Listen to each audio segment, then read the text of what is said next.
बिस्मिल्लाहिर्रहमानिर्रहीम। मैं हूं doctor Raja Mehdi Hasan, chief consultant cardiologist. दिल है तो जान है, जान है तो जान है। कुछ ज़रूरी टेस्ट होते हैं जो उम्र के साथ साथ हर बंदे को अपने कराने चाहिए। उसमें आपके जो दिल के अमराज हैं, गुर्दों के हैं, प्रोस्टेट को जो उम्र के साथ साथ जो जो भी होंगे मैं आपको साथ साथ बताऊंगा। उसमें जो सबसे इम्पोर्टेंट टेस्ट है, हर बंदे को अपना ब्लड शुगर लेवल पता होना चाहिए कि इसमें कितना लेवल है। बग़ैर नाश्ते के 100 मिलीग्राम, नाश्ते के बाद आपका 150 से कम होना चाहिए। और जो 3 महीने वाला टेस्ट है वो 6.5 मिलीग्राम पर डेसीलीटर से कम होना चाहिए। इसी तरह हर बंदे को अपना कोलेस्ट्रॉल लेवल पता होना चाहिए। उसमें कोलेस्ट्रॉल की 4 किस्में होती हैं। एक टोटल कोलेस्ट्रॉल है जो 200 से नीचे होना चाहिए, बल्कि जो लेटेस्ट स्टडीज़ आई हैं उसमें हम कहते हैं 120 तक होना चाहिए। इसी तरह ट्राइग्लिसराइड्स 150 से नीचे होना चाहिए। एलडीएल जो लीथल कोलेस्ट्रॉल है, जो डायरेक्टली प्रोपोर्शनल है हार्ट अटैक और हार्ट की डिजीज़ से मतलब, वो 130 या 100 तक होना चाहिए। बल्कि हार्ट की तकलीफ़ अगर हो गई है, एंजाइना हो गया या फैमिली में अगर डिजीज़ एग्जिस्ट कर रही है तो वो 100 से नीचे नीचे हमने रखना है। इसको हम कहते हैं बैड कोलेस्ट्रॉल, और यही मेन रिस्क फैक्टर यही होता है। और एक होता है एचडीएल लेवल, यानी जो जिसको हम कहते हैं गुड कोलेस्ट्रॉल, वो 50 या 50 से जितना ज़्यादा होगा इतनी ज़्यादा अच्छा होगा।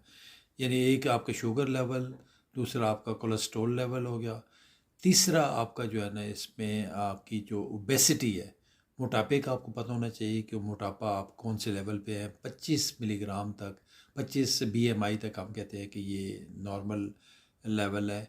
यानी अगर आपको आपकी हाइट और वेट पता है तो आप अपना बीएमआई बड़े आराम से निकाल सकते हैं। यानी BMI is equal to weight in kilogram divided by height in metres into square.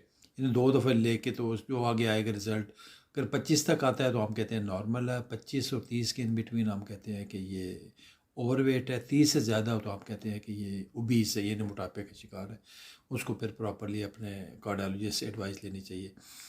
इसी तरह आपका जो है ना किडनी के जो टेस्ट हैं वो भी उम्र के साथ साथ बाद औक़ात वो चल रहे होते हैं। ख़ासकर जिन लोगों का ब्लड प्रेशर अगर बहुत ज़्यादा है या शुगर भी चल रही साथ, तो उसको लाजमी तौर पे यूरिया और क्रिएटिनिन करवाना चाहिए टेस्ट अपना। ये नॉर्मल रेंज में रखें इसको। 1.2 या 3 तक होता है क्रिएटिनिन लेवल, और यूरिया जो है 40 मिलीग्राम तक होता है। और साथ अपना यूरिक एसिड भी करवाना चाहिए। अक्सर लोगों के जोड़ों में, ख़ासकर जो पाँव की अंगूठा अगर सूजन आ जाए उसमें, और नीचे जो एंकल में स्वेलिंग हो जाए, और बाकी जोड़ों में भी अगर दर्द रहता है तो लाजमी तौर पे अपने यूरिक एसिड भी लाजमी चेक करवाएं। कई दफ़ा अगर सिम्टम्स नहीं है, अगर वो 4 से 7 मिलीग्राम तक हम कहते हैं नॉर्मल है। अगर कई दफ़ा लोगों का 8-9 भी अगर आ रहा है और कोई सिम्टम नहीं है, यानी कोई पाँव का अंगूठे में सोजन नहीं है या और कोई इसके अलावा तकलीफ़ नहीं है, तो फिर ऐसा ही मेडिकेशन की ज़रूरत नहीं पड़ती। इसी तरह उम्र के साथ साथ अगर आपको रात को मतलब 45-50 की उम्र में रात को बार बार उठना पड़े, या पेशाब रुक रुक के आए, या पेशाब में खून आए, तो लाजमी तौर पे अपना ये गुर्दे की वजह से होता है या प्रोस्टेट की वजह से। प्रोस्टेट का भी आपको अल्ट्रासाउंड करवा के चेक करवाना चाहिए कि वो नॉर्मल रेंज में है या नहीं है। या फिर एक और वो जो इसका पीएसए लेवल होता है, ब्लड में टेस्ट कराते हैं, या प्रोस्टेट स्पेसिफिक एंटीजन, वो होता है ट्यूमर डायग्नोस करने के लिए। खुदा न खास्ता को कैंसर तो नहीं है प्रोस्टेट का, तो वो भी क्योंकि उम्र के साथ साथ होता है तो वो भी लाजमी तौर पे एक दफ़ा साल में लाजमी तौर पे चेक कराना चाहिए।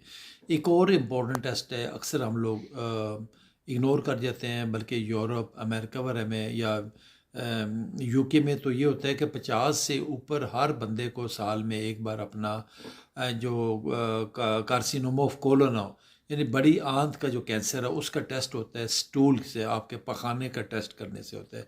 उसमें stool for occult blood, stool for occult blood, यानी ये भी आप करवाएं। जिस अगर कई दफ़ा फैमिलीज़ में एक दो चीज़ चल रही होती है, कैंसर वाला अगर कॉमन है, या अगर आपका वेट अगर आपको लगता है कि बहुत ज़्यादा कम हो रहा है, या आपको भूख नहीं लग रही, या और कोई अन नेचुरल कोई आपके फीलिंग्स आ रही हैं, तो लाजमी तौर पे स्टूल फॉर अकल्ट ब्लड कराएं, ताकि वो आपको ब्लड का जो इंटेस्टाइन का कैंसर है उसके मतलब भी मालूमात हो सके। और ओल्ड एज बज़ात ख़ुद एक बहुत बीमारी है, आपने संभल के अपनी ज़िंदगी गुजारनी है। वाशरूम जाते वक्त भी कोशिश करनी है कि एक तो कॉन्स्टिपेशन से ख्याल करना है आपने, वो ना हो, उसके लिए कोई ना कोई लैक्सेटिव सिरप गोली लाजमी तौर पे इस्तेमाल करें। और जो साथ ये है कि अपना जो कमोड चेयर है जिसको इंग्लिश वाली सीट हम कहते हैं, उस पर बैठ के आराम से अपना बाथरूम यूज़ करें। और कपड़े चेंज जब करने हो तो वो भी कोशिश करें सीट पे कुर्सी पे बैठ के अपना आराम से इजी होके चेंज करें, क्योंकि खुदा ना खास्ता ओल्ड एज में एक तो बैलेंस आपको डिस्टर्ब होता है, फिर गिरने का ख़तरा रहता है, और कोई ना कोई खुदा ना खास्ता कोई हिप जॉइंट का फ्रैक्चर या और कोई फ्रैक्चर भी होने का अंदेशा रहेगा। इसलिए अपने आप के एहतियात कर रहे हो। ये जो बेसिक टेस्ट मैंने बताया है हार्ट के हवाले से, एक सबसे इम्पोर्टेंट टेस्ट है जो 50 साल या उससे ऊपर के लोग हैं, अगर किसी में तकलीफ़ नहीं भी है तो कम से कम अपना एक सीटी एंजियोग्राफी, इसको CT scan of the heart भी कहेंगे, हार्ट स्कैन भी इसको कहते हैं, ये लाजमी तौर पे कराएं। आपकी जो कॉरोनरी आर्टरीज़ हैं उनकी जो ब्लॉकेज है वो आपको इसके अलावा किसी टेस्ट से नहीं पता चलेगा। इवन आप अपना ईसीजी करा लें, एको करा लें, ईटीटी करा लें, उसमें बाद औक़ात फ़ाल्स नेगेटिव फ़ाल्स पॉजिटिव आ जाती हैं रिपोर्ट्स, लेकिन सीटी एंजियोग्राफी एक आपका इंडिकेटर है। उसमें अगर कोई ब्लॉकेज आएगी आपको पता चल जाएगा कि ये एलएडी के अंदर ब्लॉकेज आ रही है, सर्कमफ्लेक्स में है या आरसीए में ब्लॉकेज आ रही है। फिर फर्दर आप अपना प्लान करके अपनी एंजियोग्राफी करा सकते हैं, या नॉर्मल भी हो सकती है, लेकिन वो एक ऐसा टेस्ट है आपको क्लू मिल जाएगा सीटी एंजियोग्राफी के कि आप अपना मज़ीद अपना वो चेकअप करवाएं। बहुत शुक्रिया, थैंक यू वेरी मच।